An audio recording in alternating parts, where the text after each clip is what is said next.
Hey everybody, this is Joe.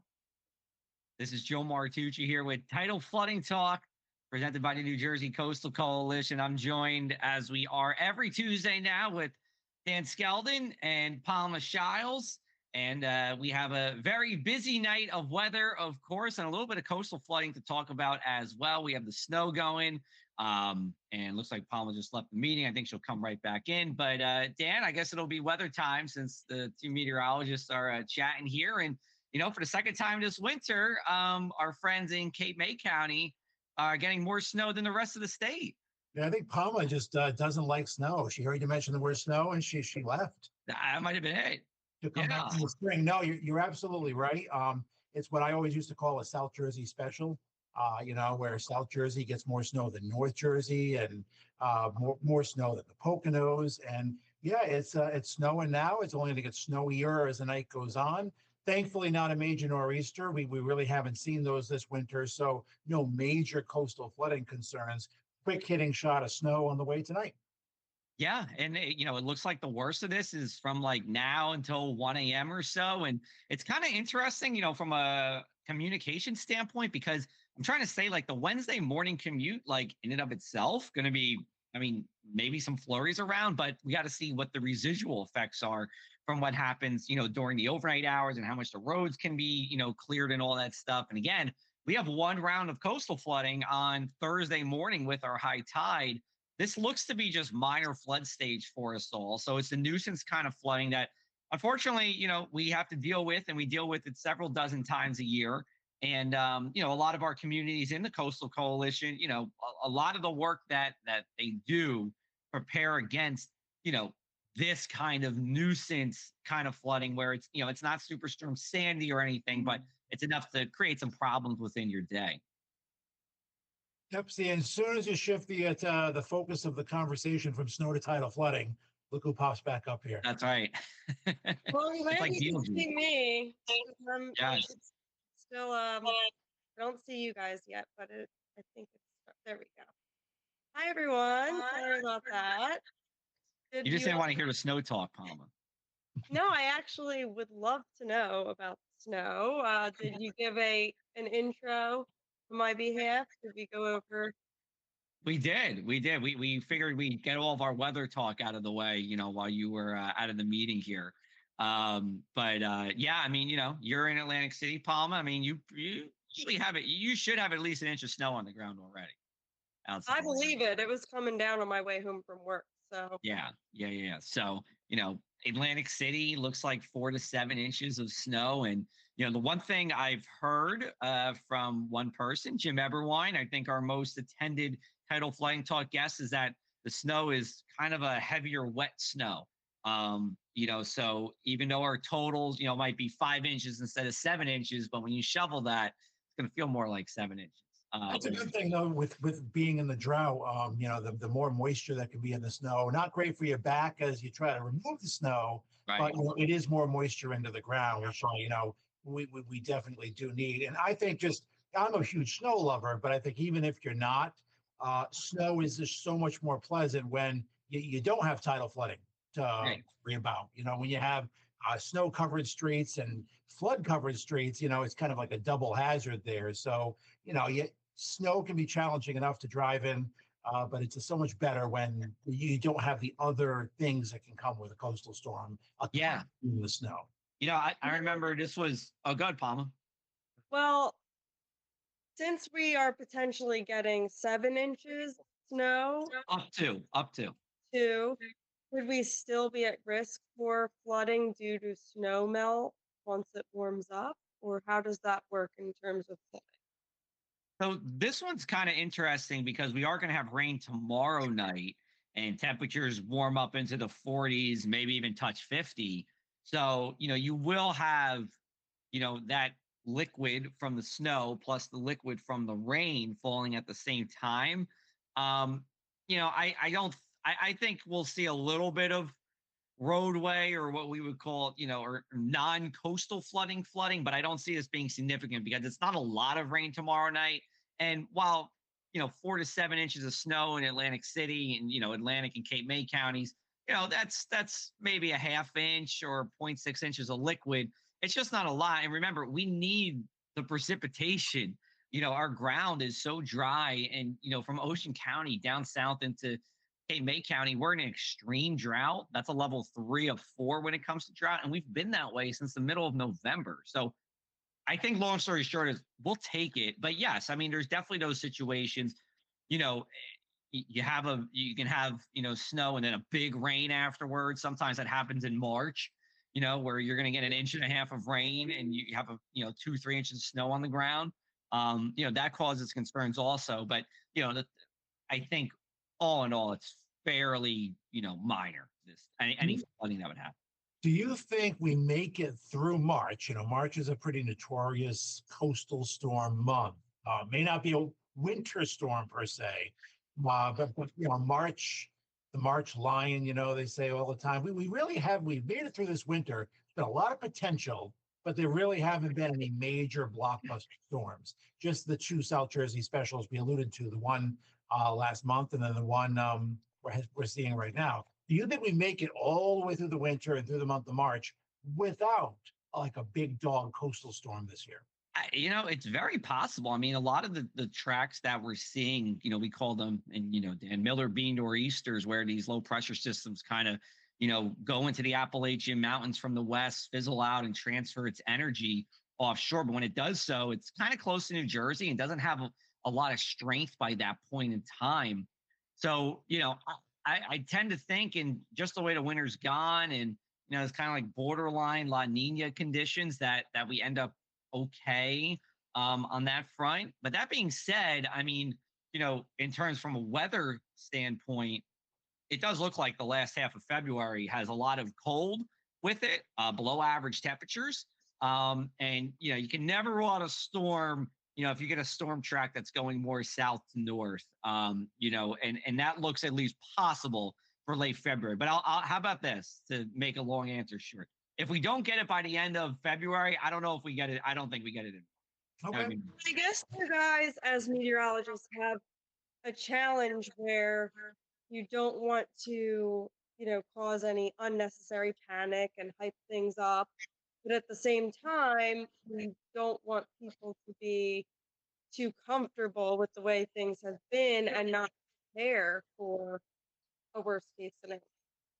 Yeah, I mean, the bread and milk storm, right? Everyone's like, oh, bread and milk. I saw someone just post in the Middletown, New Jersey Facebook group, about, I got my bread and milk today. And shout out to Middletown. They're one of our Coastal Coalition members. I don't know, Dan, or maybe Palma, you can answer it too. Is there ever really a bread and milk snowstorm? I mean, come on. No, You don't have 2 days worth of stuff in your. Or you can have groceries delivered now. And no, I think every part of the country has that storm. From way back. I know when I grew up in Rhode Island, it was the blizzard of '78, February 6, 1978. That was the storm where 2 to 4 inches was forecast. Back in that day, you still had milkmen, coming and delivering your milk. We had 55 inches of snow. No one got their milk for, a week or two. And, that was the storm that became our bread and milk storm. South Jersey, it may very well be a different storm. But, in today's society, you're not going to be stranded for a week or two, unable to get those essentials. Yeah, totally. I mean, the way that we plow the roads, we salt, brine, the cleanup effort and all that stuff. I think we're mostly good. I think we talked about snow for too long and Palma decided to leave again. 55 inches of snow. I mean, that could be a different story. But, at the Jersey Shore, I mean, look, our biggest snowstorms, top end, you're talking about, let's just say 1.5 feet, and yes, we had that. Remember, we had that just 2 years or 3 years ago now in 2022 in late January. I would say after a solid, it was on a Saturday. Sunday was bad. I think by Monday you can get around. You can go back to the grocery store if you really needed to. Agreed. Yeah. So while my microphone and my camera's working, I have a very important question. Yes. What is more effective, putting a spoon under your pillow or wearing your pajamas inside out? Man, take that one first. I take neither. I knew nothing of those superstitions until I spent, a decade and a half in South Jersey. And then when I'm visiting schools, everyone, it seemed to be more the pajamas inside out as far as what was more popular. But growing up as a kid in New England, I have unfortunately never heard of either. You probably had to turn your pajamas inside out not to get snow. So are you saying that this is like a South Jersey thing or a New Jersey thing? I didn't hear it in New England. I can't speak for anywhere else, but the only place I heard about it was in South Jersey. Joe, did you have it, growing up? Yeah, I mean, nothing with a spoon. Actually, that's the first time I ever heard that, Palm, until Really? right now. Today, I was today years old when we talked about the spoon underneath the pillow. The pajamas inside out. Yes, I did hear about in school. I never did it. I think, Dan, it's probably more of a thing in places where they don't get snow often. And I'll kind of put New Jersey in that category because, I mean, we get snow pretty much every winter, but it's not the kind of snow that you got in New England, where it's pretty much a gimme at that point. So Okay. I think I would say, New Jersey South, I'm sure inside out pajamas are its thing, but I have no credible facts to back me up. Are there any superstitions that kind of ward off tidal flooding? Let's say major tidal Mm. flooding is forecast. Can you do something to hopefully warn, or can we start something? I usually call Tom Quirk, our executive director, and ask him to like sing some opera and maybe hold the seas back by his voice. Yeah, I mean I think Tom Quirk is the one that controls the tidal flooding in our area. So yeah. He's been doing a good job this winter, and we haven't had that major coastal low, but we've talked about it on tidal floodings in the past.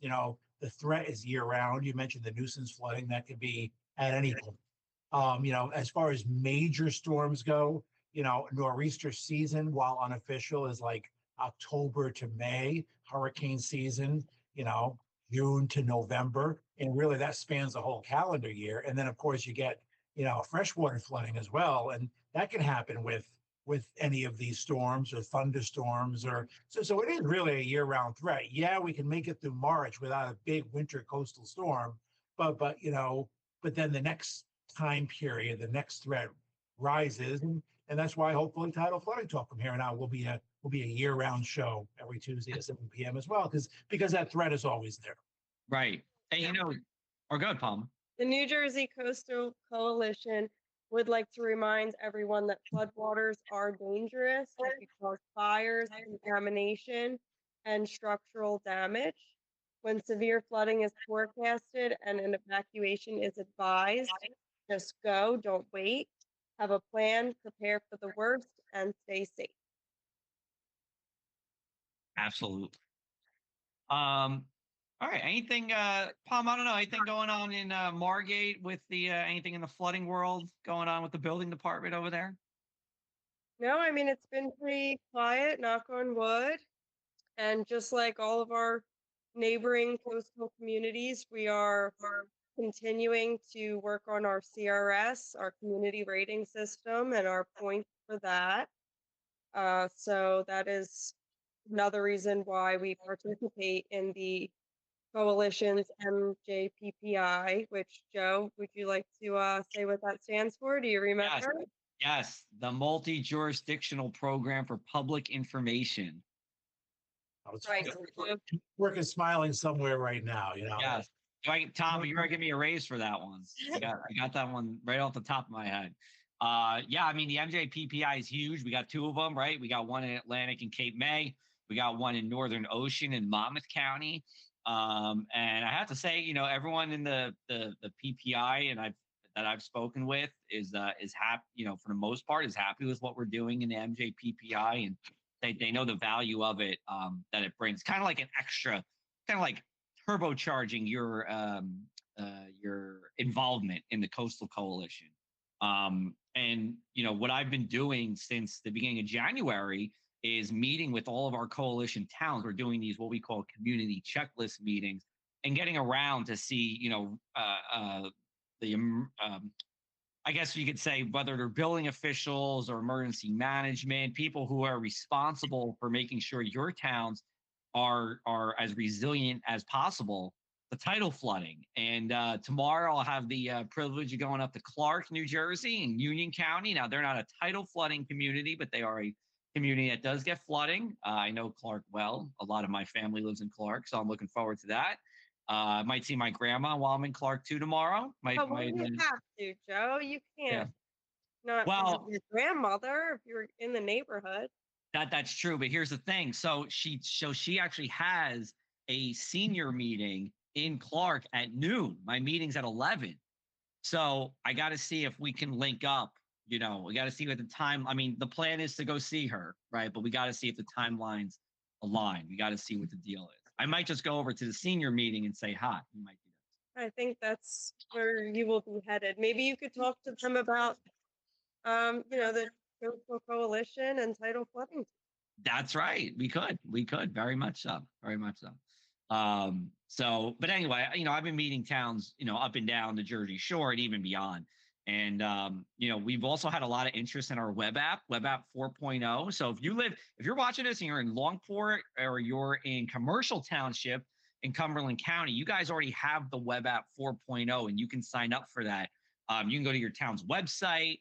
You can go to our Coastal Coalition website as well. So if you go to, if you just, you could type in NJ Coastal Coalition on Google or go to njcoastalcoalition.com, you can sign up for it. And it's actually cool. I mean, if my town had it, I would sign up for it. And not just because I work for the Coastal Coalition, but, it's automated alerts by the National Weather Service whenever there's some kind of flooding going on. But it's not just that. I mean, your phone app can tell you that, but it also tells you where the higher elevations to park at are, what blocks are going to be flooded from the coastal flooding. It's like a white glove service on everything flooding related.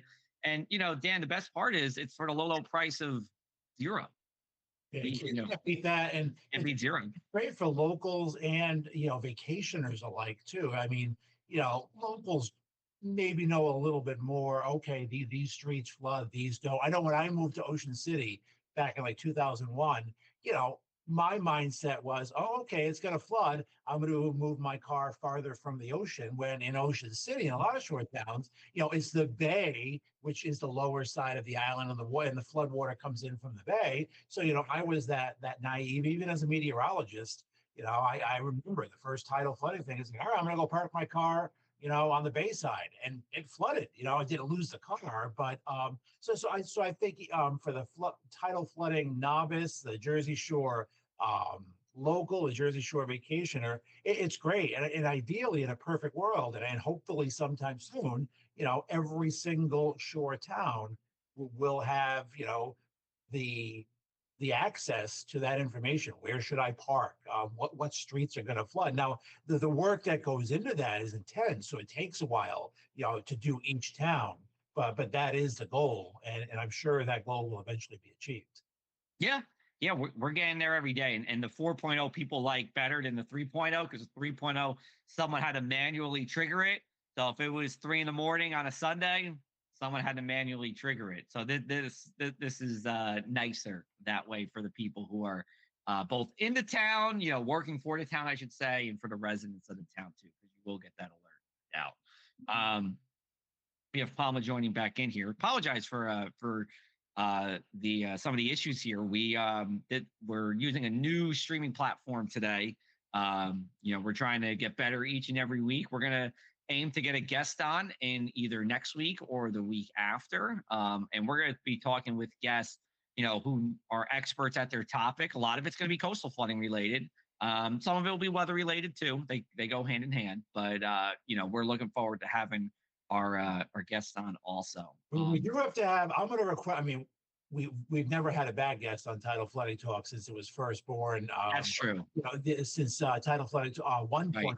I think this is the 4.0 version of tidal flooding too. But I am going to request Jim Everwine because I miss, my daily / weekly chats with him. I miss having him by my side at the Irish pub, and I'm sure he's in the lineup. But yes, he's one of my favorites. Of course, I mean Jim's my my weather dad, Jim Everwine, longtime National Weather Service forecaster, retired, but then He's now a Seeking Emergency Management Coordinator. He teaches 2 classes. He's still doing a whole bunch. Yeah, so it's retired in quotes. He never officially retired. He never officially retired. Yeah. No, Yeah. he just left. Will. Nope. I don't think so either. So I'll yeah, sure he does. we're definitely going to have him on, as we go forward. With and I think you said this, Dan, not much tidal flooding this past winter. I think if I recall correctly, our last like kind of widespread flooding event that was of some significance was actually a sunny day flooding event that we had where we had persistent east winds for a long period of time. And that was just building up the bays. I think that was if I recall correctly, it was like in mid-September, and that lasted for a few days, and we got up to moderate flood stage on that. I was in Eagleswood. Eagleswood's a tiny town. Dan, you know Eagleswood. I do. Famous for its one road, Dock Road, that juts out into the Barnegat Bay. Beautiful sights if you go down to the edge. But the water was just like pouring into the street. I mean, I got some drone footage of that. It was quite the sight. But another I guess another thing to know about flooding, right? It doesn't have to happen when there's a storm around. It can happen just when there's sunny day and get an east wind. It doesn't take rain is not an ingredient for coastal flooding. No, it can exaggerate coastal flooding, but it's not an ingredient. Absolutely. I mean, you don't need a named storm. You don't need a nor'easter. You don't need a hurricane. It's all about, two main things are, you mentioned it, the wind.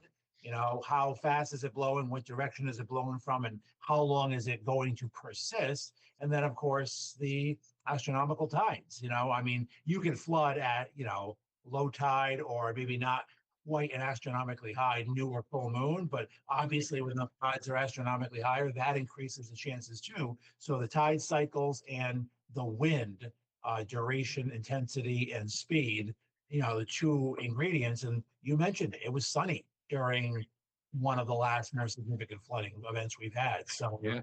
You can never really let your guard down, even if there isn't a storm on the map. Yeah, absolutely. And I know, sorry, I'm surprising everyone. I leave and now I'm back. You're giving us an element of suspense. Yeah.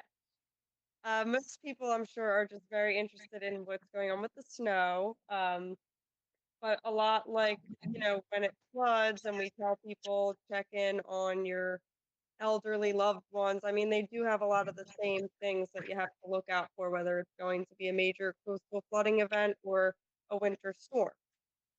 So that is, you have to check on your loved ones, or at least you should, and prepare an emergency supply kit with, essentials, your medications for not only you, but make sure you have what you need for your pets.